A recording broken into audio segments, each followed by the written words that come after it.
Olá a todos, estamos reunidos neste podcast, sejam muito bem-vindos e vamos falar sobre um assunto muito atual, transtorno do espectro autista. Sou a professora Edina Mar, coordenadora do curso de Psicologia do Centro Universitário Sul-Americana Unifasam. Segundo dados recentes do Centro de Controle e Prevenção de Doenças, a prevalência do transtorno do espectro autista tem crescido significativamente, chegando a 1 em cada 36 crianças.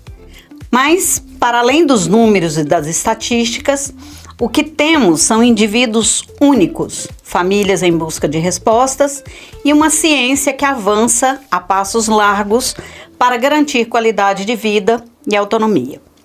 Hoje, nosso objetivo é falar sobre esse assunto tão importante e trabalhado pela psicologia, que decifra o comportamento, as emoções e o desenvolvimento. Para esse debate de alto nível, recebo hoje professora Heloíse Helene Neves Barbosa, mestra em psicologia pela PUC, com ênfase em psicologia clínica e jurídica, com vasta experiência no acompanhamento clínico de adolescentes, adultos, casal e família. Especialista em psicopedagogia pela UEG e tem formação em psicodrama, psicanálise e dinâmica de grupo SOBRAP do DF. Seja bem-vinda, professora Heloíse. Temos também a professora Jade Ferreira de Moura, especialista em psicodrama e graduando em terapia cognitiva comportamental, focada no suporte familiar e diagnóstico e especialista também em avaliação psicológica. Seja bem-vinda. Se você é pai, mãe, educador, profissional da saúde ou alguém que deseja entender melhor a neurodiversidade, esse episódio foi feito para você. Prepare seu café, ajuste o fone de ouvido e vamos mergulhar no universo do TEA. Vamos lá? Vamos. Ok. Nós dividimos esse podcast em alguns momentos e o primeiro deles nós vamos falar sobre o diagnóstico e os primeiros passos.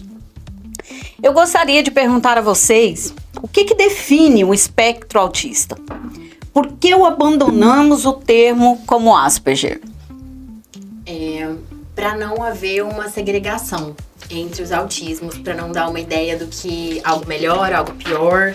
Quando você fala sobre um espectro autista, você coloca todos os tipos de autismo dentro de uma mesma coisa, né? Porque assim, duas pessoas podem ter autismo, mas ter comportamentos, formas de comunicação completamente diferentes. Então, quando você utiliza a palavra espectro autista, você abarca tudo isso e você não segrega e nem valoriza ou desvaloriza.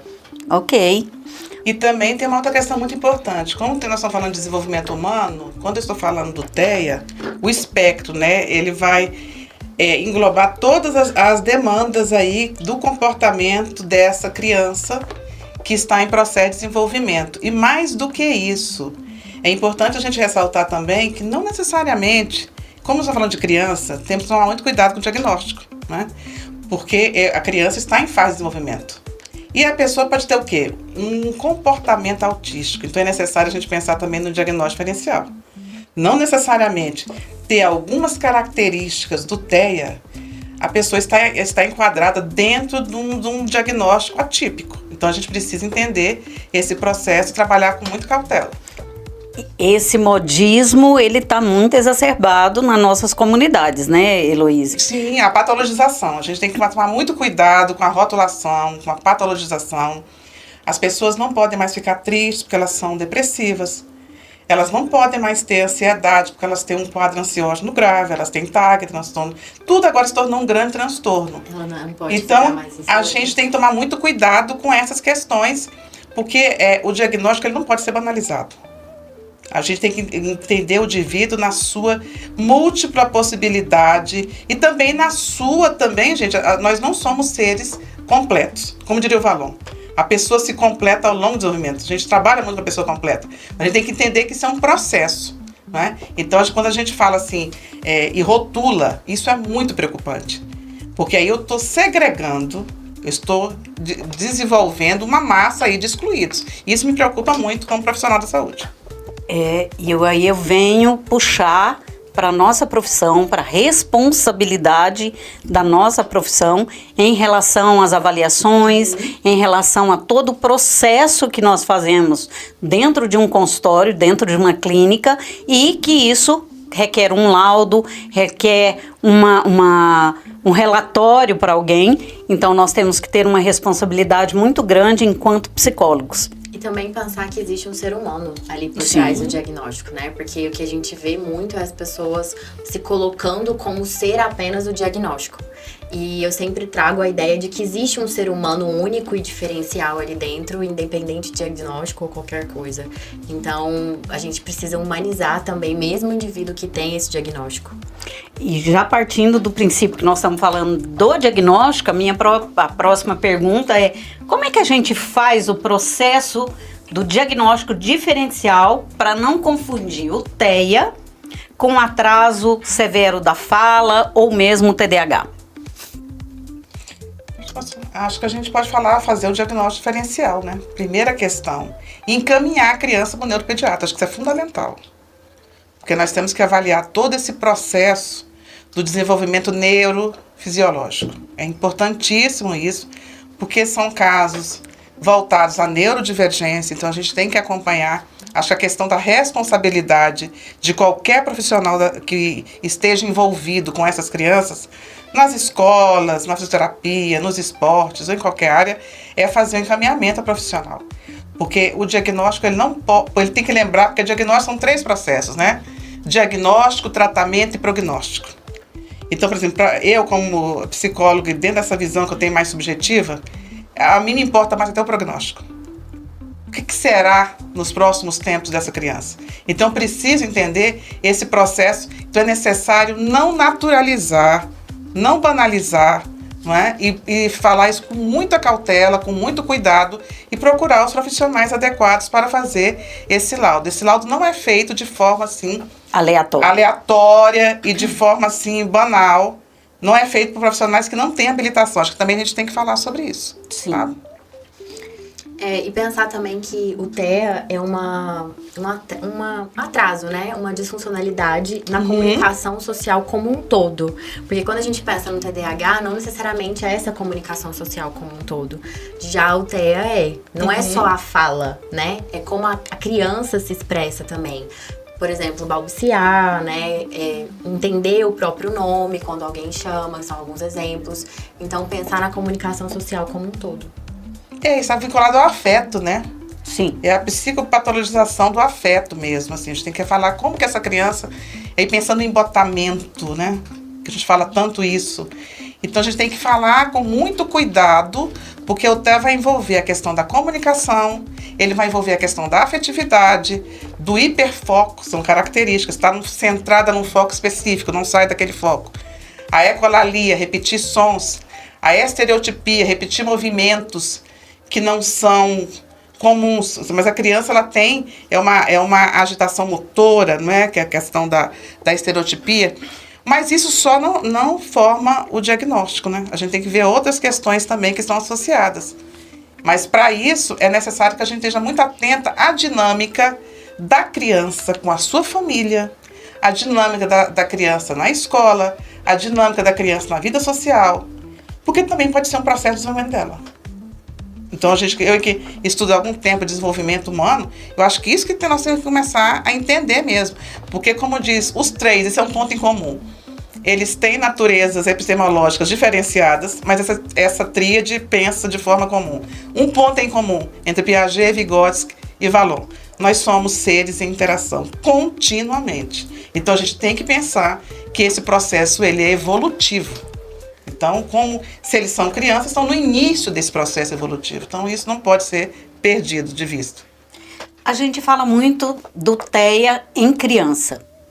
Como é que a gente vê o diagnóstico tardio em adultos, que tem crescido muito, né? Quais seriam os maiores desafios para quem descobre o TEA na maturidade? Já estou adulta, já sou profissional e descobri que eu tenho TEA. Como é que ficaria isso, professoras?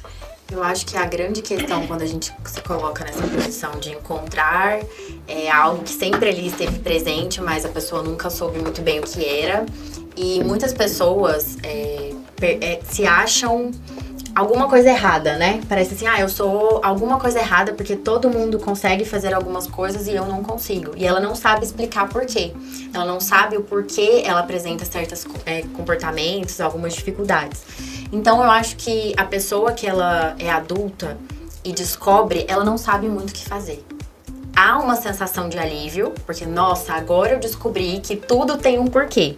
Mas ela não sabe muito bem o que fazer, porque todo um repertório, desde a infância, foi construído para ela sobreviver com essas dificuldades. Então vai ser meio que uma ressignificação e um recomeço para aprender a lidar consigo mesma. Eu vou, antes da professora Heloíse falar, vou complementar a pergunta falando e quero que vocês exponham qual que seria o impacto emocional desse diagnóstico dentro da família e como que fica esse acolhimento para o adulto em relação aos pais ou mesmo esposa e até os próprios filhos.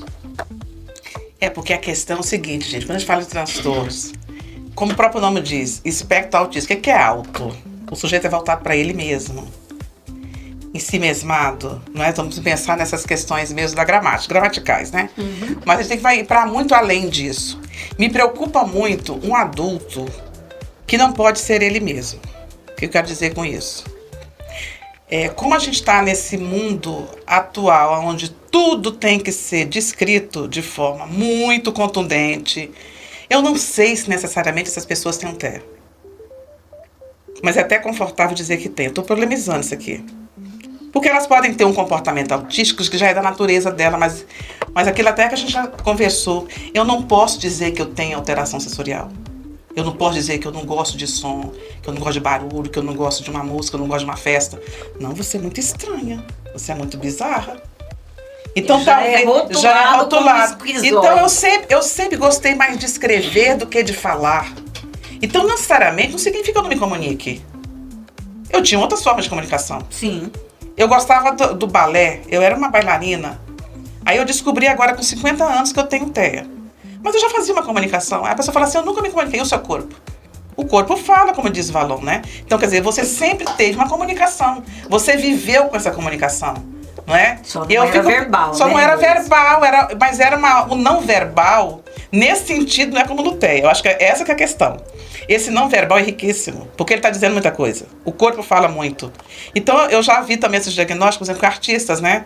Uma atriz aí famosa, com 52 anos. Eu falo assim, mas ela foi uma atriz brilhante a vida toda. Ela se comunicou a vida toda, gente, com o corpo, com a expressão e com a fala também. Então, não sei se muitas das vezes o transtorno me faz esconder da minha própria realidade.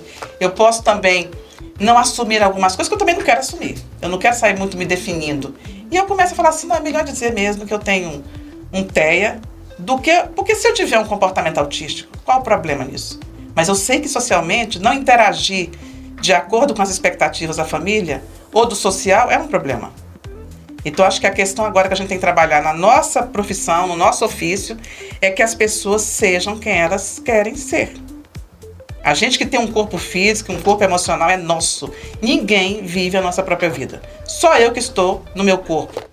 E eu que sei saber o que fazer com ele, como viver. Mas o social, a família, as instituições me cobram um papel que eu não quero assumir muitas das vezes. E não dou conta de assumir.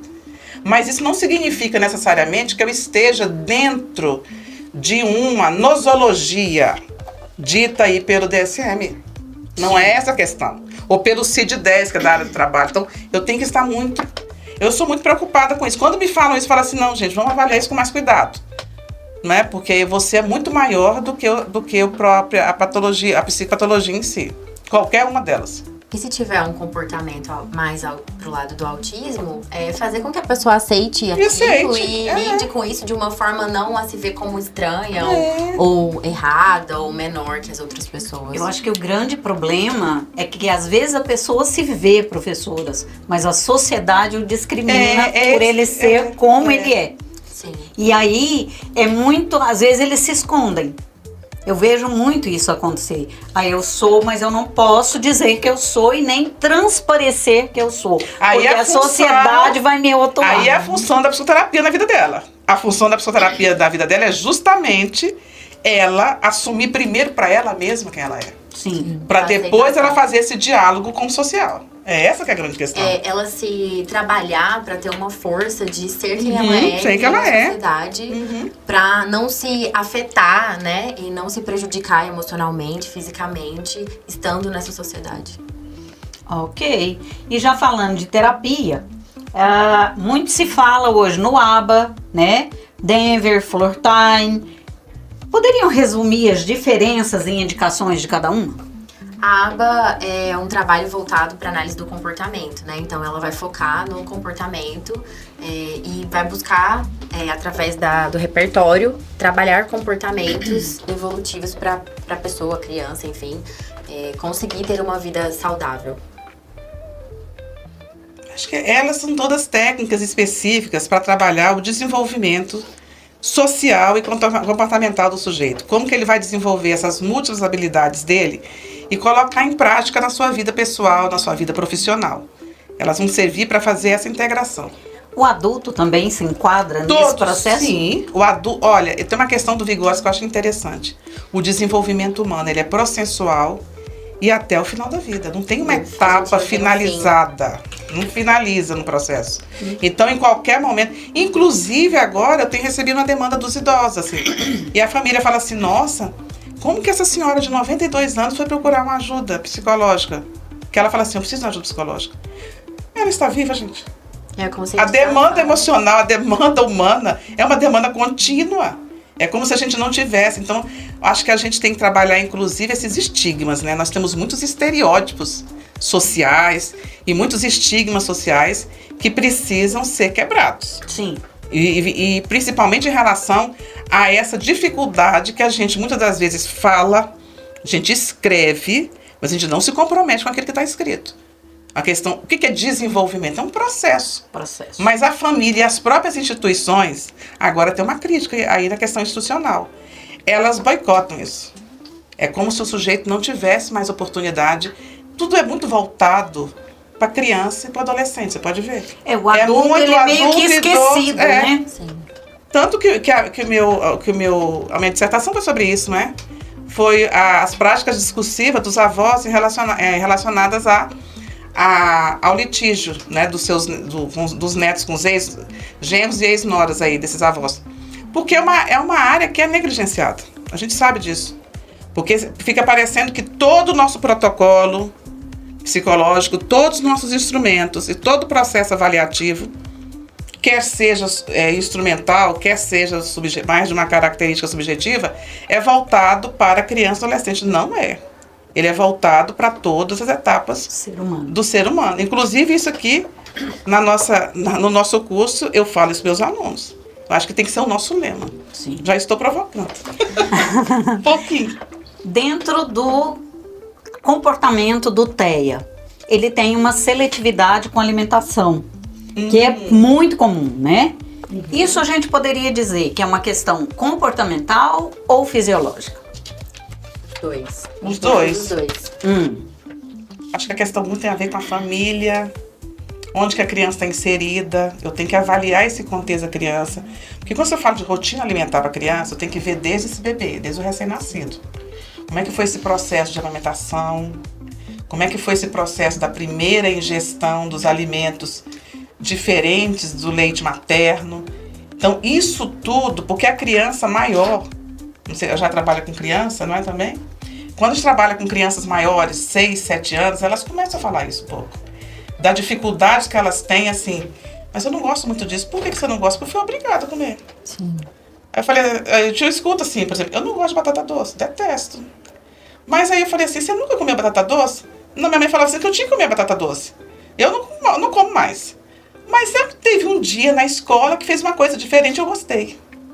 Então tem alguma coisa a ver com essa rotina, com a forma como lidar. Então acho que a alimentação, quando fala de criança, a gente tem que tomar muito cuidado, porque esse processo sensorial da criança está em desenvolvimento. Então, essa questão gustativa, né, essas papilas gustativas, elas estão em desenvolvimento. A toda a parte sensorial, o olfativo, o gustativo, o visual. Então, a criança ela é lúdica, né, gente? Então, eu tenho que entender também esse processo. Quando eu estou desenvolvendo, eu ouvi uma questão muito interessante de uma criança. Ela falou assim pra mim: eu não suporto esse biscoito de água e sal. Aí eu não entendi. Aí, quando ela chegou, eu falei assim: por quê? Ela fica babá. Fica com a babá e a cuidadora da avó. Os pais trabalham. Então a babá e a cuidadora acabam fazendo a dieta da avó para ele. Meu Entendeu? Deus. Então, ao invés de ter os biscoitos interessantes, biscoitos mais saborosos, porque a avó tem diabetes. Então a avó come uma alimentação que não é uma adequada para ele. Ele não Vamos se sente. e venhamos, Vamos e Heloísa. venhamos, biscoito de água sal. Comida para diabética é muito sem É graça. muito sem graça. Aí ele foi dar esse exemplo que eu acho que é ilustrativo. É como se a vida para ele fosse uma água e sal mesmo. Então a vida não é água e sal para uma criança. Ela tem que ser colorida, ela tem que ser gostosa, tem que ser saborosa. Claro que respeitando aí o desenvolvimento e tudo. As calorias e tudo mais que a gente sabe, gordura, a gente sabe tudo isso. Mas tem que entender o contexto. Então, até voltada por uma questão do hiperfoco da criança, eu tenho que trabalhar isso com muito cuidado. Porque eu tenho que trabalhar com a família, aí tem que ter um acompanhamento pediátrico muito específico para entender essas demandas aí. Dessa atipicidade dele voltada para o alimento. Mas, sem dúvida nenhuma, essa rotina familiar, eu acho que ela até prepondera, ela influencia mais. Entra muito também na questão do que os pais esperam que os filhos sejam, que os filhos comam, que entra também um pouco na questão de você falou de como a família lida com esse diagnóstico, né? Que foi a outra pergunta, que eu acho que vai muito nessa coisa da família esperar que o filho nasça de uma forma, seja de uma forma, e quando acontece uma diferenciação, a família geralmente tem um primeiro susto, como se fosse um luto, né? E aí a gente precisa, como profissional, trabalhar essa aceitação. Não de forma incisiva, claro, mas levar uma aceitação e uma conscientização do que de fato está acontecendo. Era uma idealização e é um luto mesmo, que eu idealizei. Isso é uma questão que eu acho que do pré-natal, que as mulheres muitas das vezes não fazem esse acompanhamento, né, psicológico, mas eu acho isso muito sério. Essa idealização do perfeito, né? A gente entende isso, mas tem múltiplas possibilidades. Então, quando tem uma criança com qualquer tipo, não só transtorno psicopatológico, mas transtorno mental, mas transtorno físico também, cria-se um impacto muito grande. E aí, eu acho que o social, nessa questão, ele é muito perverso. Porque tem uma questão de uma idealização do que é pronto para todos. E é como se essa criança não tivesse a possibilidade do desenvolvimento. Que ela não fosse crescer, que ela não fosse ser o esperado, né? Inclusive, a gente escuta muito isso, né? Imagina assim, ainda mais no nível de suporte 1, no TEA ou em qualquer outra situação, com qualquer caso leve. Quando a mãe fala pra gente assim, nossa, mas ele evoluiu tanto, eu não esperava. Mas o tratamento é pra ele evoluir. Eu acho que essa questão é essa. Você sabe o que às vezes me traz muito, professoras, é imaginar a culpa da família, como se o fato da criança ou do adulto, do adolescente ter o TEA, seja algo assim, a culpa foi da mãe, a culpa é do pai. Então, essa culpa, a gente precisa, dentro da psicologia, trabalhar isso com os pais, porque essa culpa não deve existir. Né?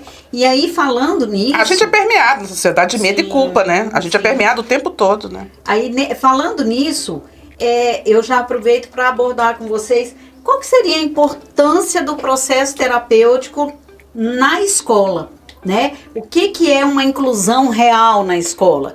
Porque tem e já vamos falar também da gradação, né? Nível 1 de suporte, nível 2, nível 3. E aí vocês poderiam falar um pouquinho se um passa para o outro, como é que fica, para que nós já possamos esclarecer isso para as pessoas que estão nos assistindo. Primeiro, que a escola não pode fazer diagnóstico. E nem o psicólogo escolar educacional. A primeira questão é essa. O psicólogo escolar educacional, ele vai trabalhar especificamente com questões de aprendizagem, do ensino. Agora, o que o psicólogo escolar educacional, ele tem que ter um preparo para fazer os encaminhamentos. Isso ele tem que fazer.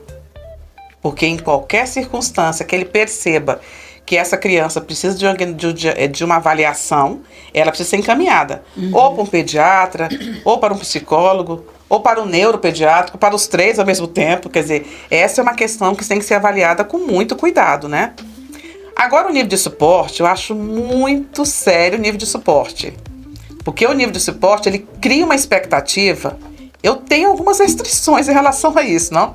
Não só nas críticas também que a gente tem em relação ao manual e tudo do TSE, mas assim, mas se eu falar, as gradações aí, nível 1 é o leve, nível 2 moderado, nível 3 é o severo, né?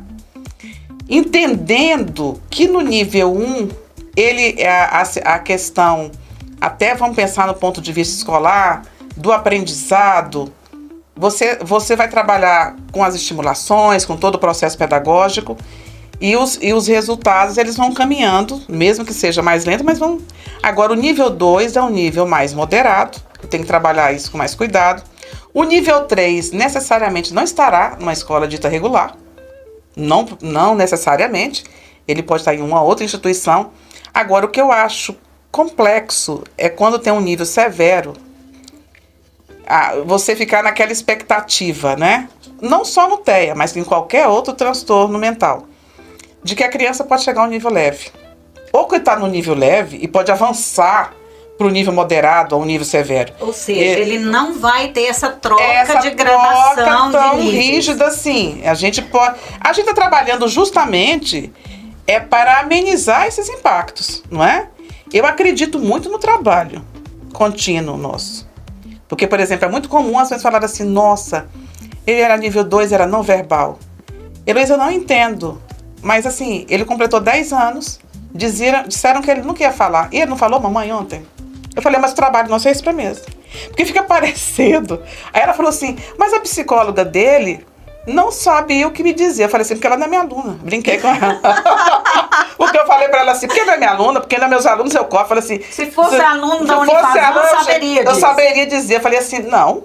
Você tem que dizer para a mãe que nós estamos trabalhando continuamente para esse desenvolvimento.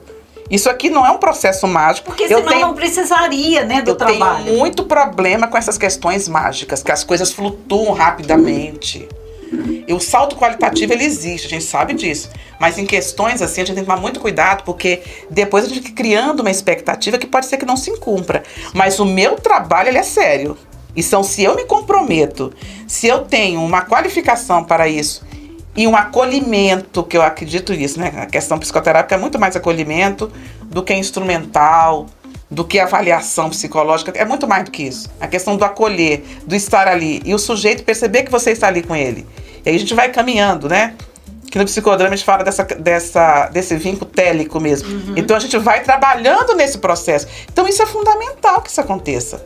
Então eu fico muito temerosa dessas questões assim mágicas. A gente estava no nível 3, a gente caiu. Não sei, não acho que isso é possível. A gente pode trabalhar, mas a gente não pode prometer e nem dizer que isso vai acontecer. Porque sabe, é como o laudo. Eu nunca posso escrever no laudo. Sim. Será. A gente tem que tomar muito cuidado com a questão etimológica das palavras, assim. Quando eu tô a semântica aí, ela é muito importante. É a etimologia da palavra, até escolher a palavra, porque tem palavra que ela tem um peso, que ela é muito forte, que compromete, né? Eu, quando era conselheira, eu lembro disso. Não tem muito tempo isso, que eu me preocupava muito com isso, quando a gente tinha que avaliar alguma dessas questões, que era justamente essa. Que às vezes as pessoas, elas colocavam algumas coisas que não refletiam nem teoricamente e nem empiricamente o processo nosso ali do dia a dia no atendimento dessas crianças, adolescentes ou adultos. Ok. Professora? Acho que ela já falou tudo. Já falou tudo, beleza. Como é que o ambiente, né, a epigênica ali, pode influenciar a expressão dos sintomas do TEA? Como é que vocês veem isso? Como o psicodrama fala, né, uma relação ela pode ajudar a curar, no sentido não do curar, né, mas evoluir a pessoa, né, positivamente, ou pode regredir, né, não é regredir, mas ser disfuncional aquela relação de alguma forma para o outro. Então, o ambiente vai influenciar através das relações que essa criança, ou esse adulto, ou esse adolescente tenha, e também a forma como ele se sinta, talvez, nesse ambiente para se desenvolver. Porque, por exemplo, pensar. Eu escrevo poesia, certo? Se eu tô num ambiente onde as pessoas admiram isso e demonstram minimamente o interesse de ver uma poesia minha, eu provavelmente vou me sentir confortável o suficiente pra expressar a minha poesia. Mas se eu estiver num ambiente e eu chegar e falar assim, eu escrevo poesia, e ninguém olhar pra mim, e ninguém der moral pro que eu disse, provavelmente, ou com toda a certeza do mundo, eu não vou nem querer mostrar alguma poesia, quem dirá falar a poesia. E isso talvez me gere um medo de falar outra vez, em outro ambiente, que eu escreva poesia. Então, esse exemplo que eu dei, claro que não é da mesma forma, mas é para demonstrar o quanto o ambiente e as relações que a gente tem na nossa volta vai influenciar no nosso desenvolvimento e em como a gente é no mundo. Perfeito. Professora Heloíse, fala um pouquinho, num bate-bola aí, você e a professora Jade, como é que a equipe multidisciplinar deve se comunicar para que o tratamento não seja fragmentado? Porque a gente vê muito assim, a nutricionista trata disso, a pedagoga isso, a psicóloga aquilo, e fica aqueles... É como se fosse um quebra-cabeça mesmo. Fica lacunar, né? E fica lacunar. Fica aquela coisa cheia de buracos. Como é que a gente pode trabalhar isso para que isso não ocorra? Ao invés de ser multiprofissional, tem que ser interprofissional. Tem que ser interdisciplinar. Nós temos que nos comunicar. Eu acho isso importante. E os profissionais estão preparados para isso? Não necessariamente, mas a gente tem que construir esse preparo. Acho que as questões são construídas. Então a gente tem que começar a ter mesmo encontros entre profissionais, para que todos entendam qual é a dinâmica daquele tratamento. O que é esperado para aquela criança, aquela idade daquela criança, atender aquelas demandas. Então, se a gente é fisioterapeuta, educador físico, se a gente é terapeuta ocupacional, se a gente é professor de música, se a gente é psicólogo, a gente tem que estar ali, pediatra, unidos em prol daquele desenvolvimento. A gente não pode negligenciar. Porque o que não pode acontecer é uma comunicação aí truncada. Eu digo uma coisa, o outro vai e entra em contradição daquilo que eu disse. Então isso ainda mais para a criança que está em fase aí de aquisição de regras sociais, né, de limites. Eu diria também para o adolescente, que tem essa formação aí. Que está na fase mesmo do conflito, né? É como aquela história que eu sempre falo em sala de aula. Professora, mas o meu sobrinho, meu irmão disseram que além dele ser TEA, ele é TOD. Eu falei, ele tem quantos anos? Ele tem 13, então ele já é TOD mesmo por ser adolescente. Eu brinco. Não é transtorno. Se opositor... ele é TOD. Ele é TOD, qualquer um é TOD. Eu vejo assim, não ser opositor desafiador, que já é uma questão a ser questionada. Sim. É a fase mesmo da revolução. De eu estar colocando ali as minhas ideias, minhas crenças e discordando do que eu recebi. Isso porque eu estou ali afirmando a minha identidade. É a questão subjetiva, quem eu sou no mundo. Eu vivi num mundo intersubjetivo que me passaram uma série de questões. Agora tem meu mundo intersubjetivo, eu comigo mesmo. E eu tenho que me expor quem sou eu. Então, nesse momento, e com o adolescente, então, ainda é mais melindroso ainda.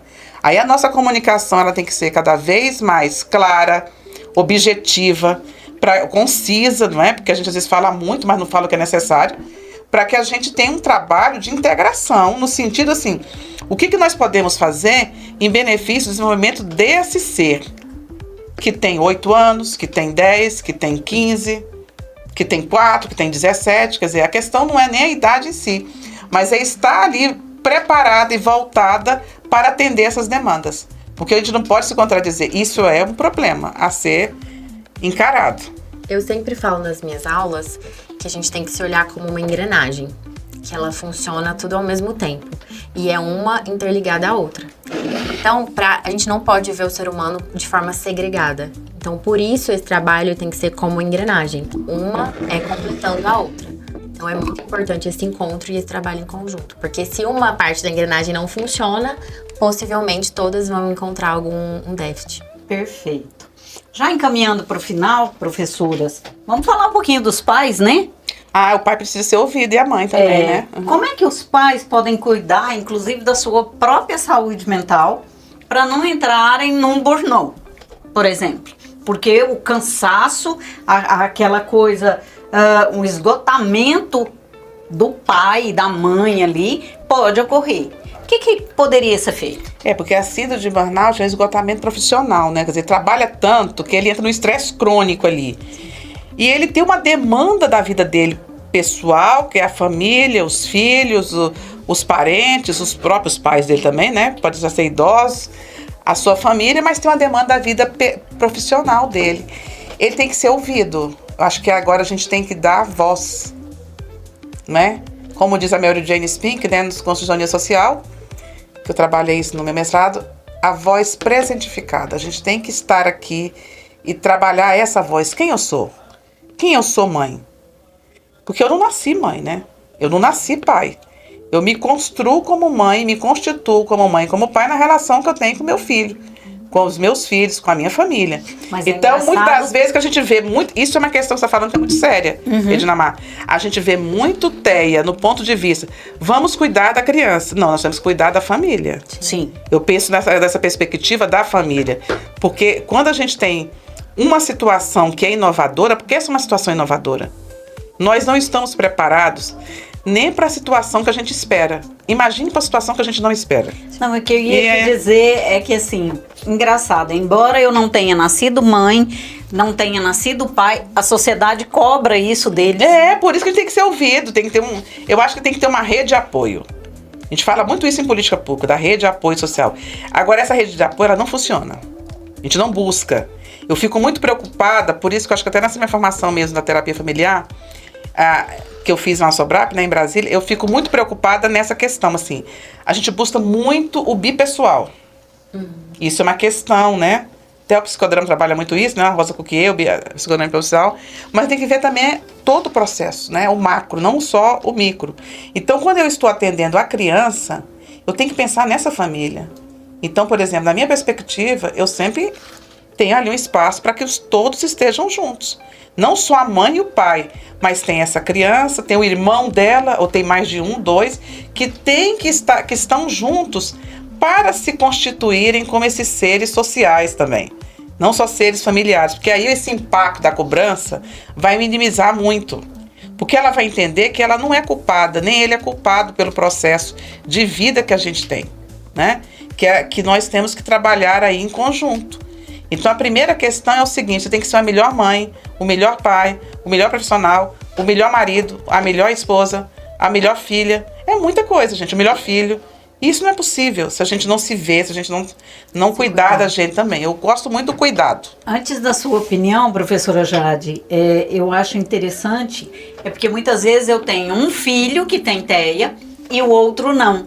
E aí, eu já vi muitos casos familiares que o que não tem, ele é meio que deixado de lado e as atenções são todas voltadas para a criança com o transtorno.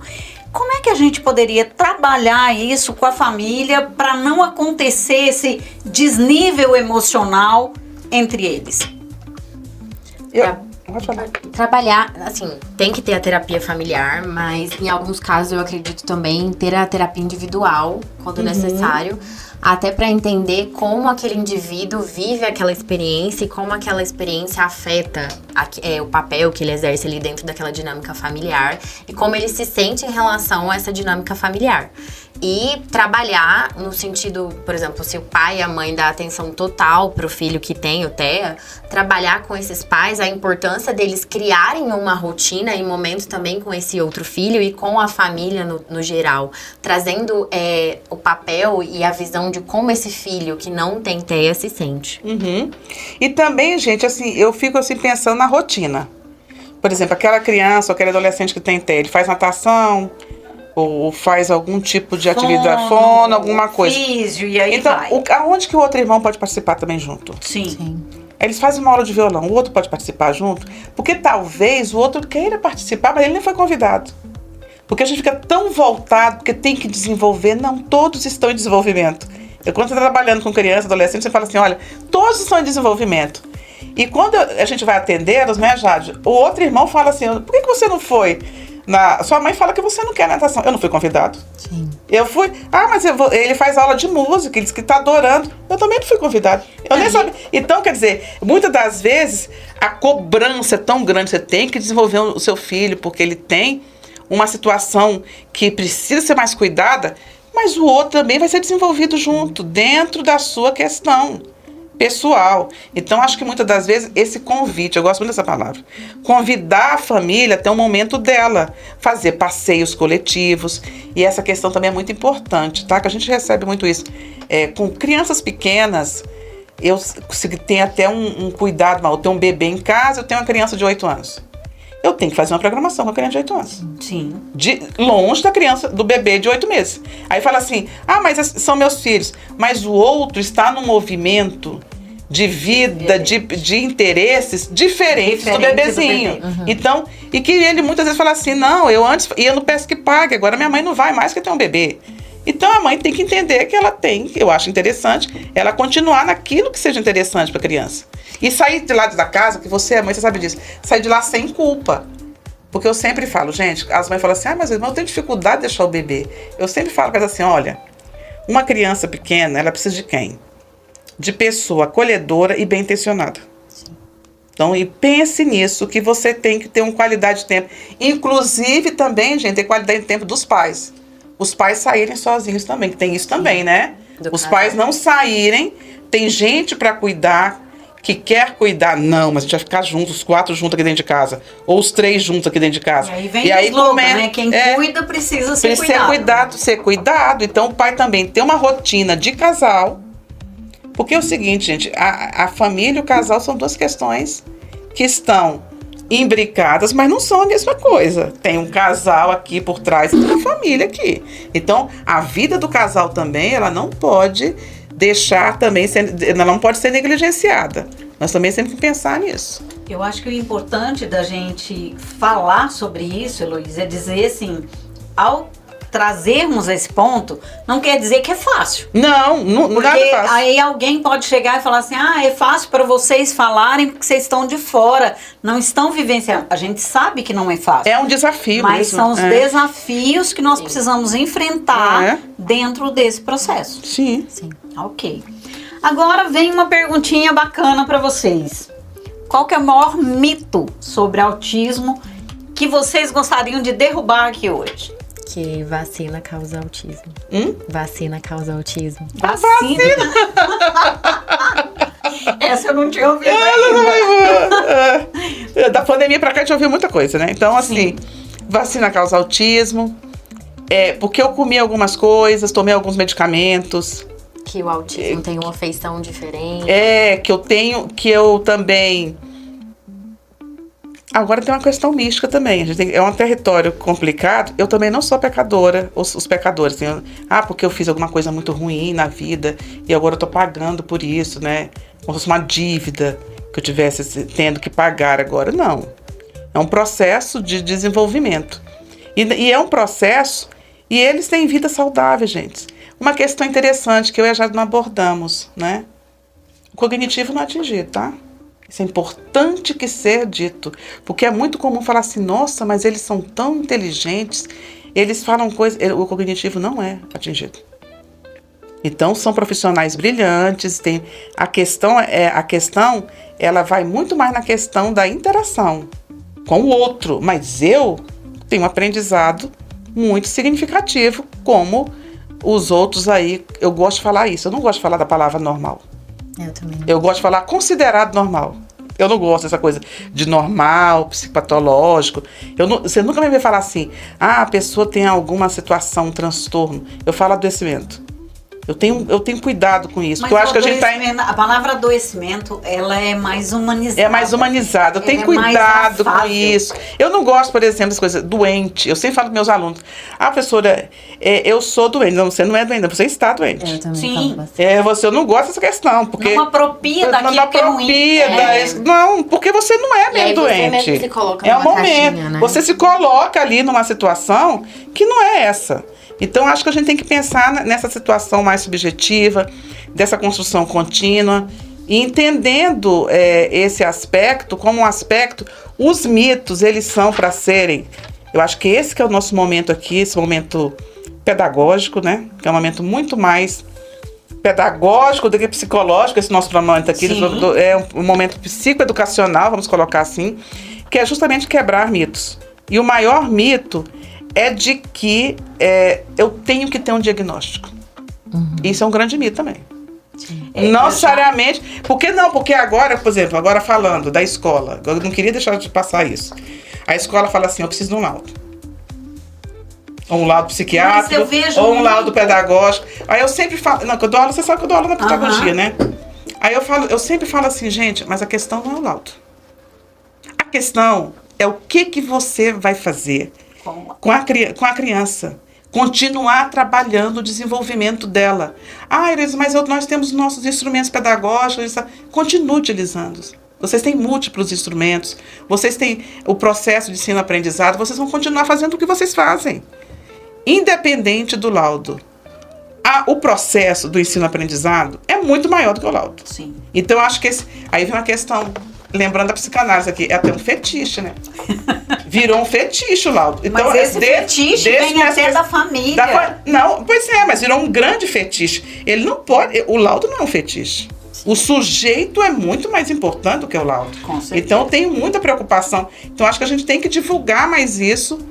Esse é o nosso papel como psicólogo aqui de plantão, nós três, assim, divulgar mais isso de forma institucional, porque as pessoas não tenham esse poder, né, de receber um laudo, que as pessoas quando leem um laudo, elas ficam assim, extremamente apavoradas. Sim. Pela questão do laudo, assim, ainda mais assim, eu vou saindo dessa questão aqui, só para dar um pequeno exemplo, laudos, quando vem assim, transtorno afetivo bipolar. A pessoa foi internada numa clínica psiquiátrica, por exemplo, né? Isso é muito comum no Brasil. Estou falando assim de uma questão que a gente vê aqui nas pesquisas, né? E aí, algum familiar, a mãe, o marido, a esposa, o irmão, viu lá no laudo assim, surto psicótico. Aí ele olha pra você, eu já chorando, falou assim, não tem mais jeito, Heloísa. Eu falei assim, o que aconteceu? Eu li lá.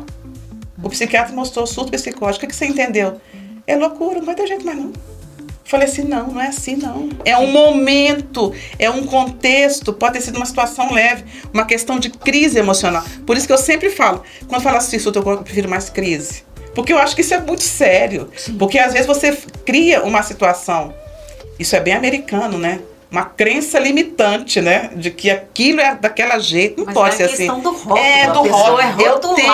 Eu tenho preocupação com o laudo. Por isso que eu sempre falo assim, gente, não fiquem assim, muito nessa questão assim, etimológica do laudo. Lendo a palavra assim na sua crueza. Não é isso. Só isso. Eu acho que isso é um mito também a ser quebrado. Sim. Muito bom. Professora, já agradecendo a presença de vocês, muito obrigada por essa participação. Espero que a gente tenha contribuído com essas informações para famílias, alunos que estejam trabalhando com isso. E eu queria pedir para vocês duas deixar uma mensagem para as famílias que já têm esse diagnóstico posto, já trabalham com isso. O que vocês poderiam dizer para elas? Que é difícil, né? A gente sabe, mas que olhar o todo e interpretar diferente do que a sociedade geralmente interpreta, né? Vivenciar o luto do que a sociedade coloca como normal, que eu também não concordo, mas buscar conhecer o filho dentro daquele mundo, porque aquele mundo pode trazer coisas incríveis, né? Se a pessoa tiver o olhar cuidadoso de querer explorar essa relação, esse vínculo e conhecer o filho como é. Sim, e não é uma situação para ficar apavorado, amedrontado. Qualquer transtorno, não só o TEA, são pessoas que estão junto com a gente, amando, vivendo, relacionando, contribuindo para a nossa existência. Então a gente tem que entender, como a professora já falou, a questão da dificuldade, mas tem que entender que a gente é muito maior do que a própria dificuldade que apresenta. Então se a gente estiver unido, não é? A gente, como diz na rede social, eu gosto muito daquela questão assim, ninguém solta a mão de ninguém. Eu gosto nisso, nessa situação assim, a gente enquanto família, enquanto profissional, ninguém soltar essa mão no sentido assim, a gente vai se acolher. a gente constituir o melhor caminho. É a família que vai conseguir encontrar a melhor alternativa para enfrentar esse processo de transtorno do espectro autista, mas de qualquer outro transtorno. Professoras, muito obrigada. Encerramos aqui esse podcast. E obrigada a você, Dinamarca, foi muito bom. Do curso de Psicologia da Unifazão.